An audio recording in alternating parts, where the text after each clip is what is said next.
नमस्कार, मी पंकजा गोपीनाथ मुंडे. आपल्या सर्वांना होळीच्या आणि धुलीवंदनाच्या खूप खूप शुभेच्छा. पर्यावरण प्रेमी असणाऱ्या सर्वांना मी आवाहन करेन की ही होळी आणि धुलीवंदन आपण पर्यावरण पूरक असं साजरं करावं. होळीमध्ये आपण जुन्या सगळ्या चुकीच्या गोष्टी आपण अर्पण करत असतो आणि नवीन सुरुवात करत असतो.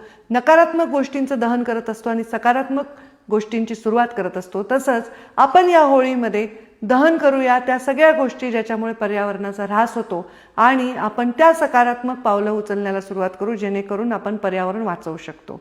तसेच धुलीवंदन साजरं करताना देखील जे रंग आपण वापरणार आहोत ते रंगही पर्यावरणपूरक असावे. ते रंग कुठल्याही केमिकलनी युक्त नसावेत. पाण्याचा अपव्यय आपण करू नये. कोरडी आणि पर्यावरणपूरक रंगाने आपण होळी खेळावी असंच आपल्या सर्वांना मी आवाहन करते. सण जे असतात ते सर्वांनी एकत्र येऊन साजरे करण्यासाठी असतात, आनंद लुटण्यासाठी असतात. हे आनंद लुटत असताना पर्यावरणाला धक्का नाही लागला पाहिजे ही जाणीव आपल्या जीवनाचा भाग झाली पाहिजे. मला अपेक्षा आहे आपण सर्वजण पर्यावरणपूरक हा सण होळी आणि धुलीवंदन साजरा कराल.